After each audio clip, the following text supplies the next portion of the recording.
Chapter 6. Liberty. I was quite happy in my new place, and if there was one thing I missed, it must not be thought I was discontented. All who had to do with me were good, and I had a light, airy stable, and the best of food. What more could I want? Why, liberty. For 3 years and a half of my life I had had all the liberty I could wish for, but now, week after week, month after month, and no doubt year after year, I must stand up in a stable night and day, except when I am wanted, and then I must be just as steady and quiet as any old horse who has worked 20 years. Straps here and straps there, a bit in my mouth and blinkers over my eyes. Now, I am not complaining, for I know it must be so.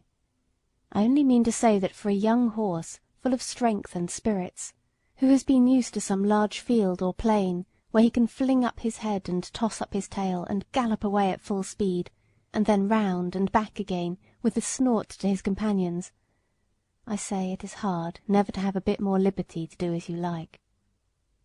Sometimes, when I have had less exercise than usual, I have felt so full of life and spring that when John has taken me out to exercise, I really could not keep quiet. Do what I would, it seemed as if I must jump or dance or prance, and many a good shake I know I must have given him, especially at the first, but he was always good and patient. "Steady, steady, my boy," he would say. "Wait a bit, and we will have a good swing, and soon get the tickle out of your feet."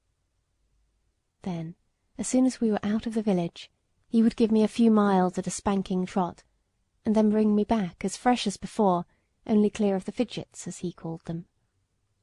Spirited horses, when not enough exercised, are often called skittish, when it is only play, and some grooms will punish them, but our John did not. He knew it was only high spirits.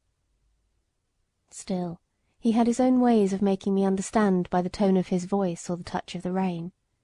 If he was very serious and quite determined, I always knew it by his voice, and that had more power with me than anything else, for I was very fond of him. I ought to say that sometimes we had our liberty for a few hours. This used to be on fine Sundays in the summer-time. The carriage never went out on Sundays, because the church was not far off.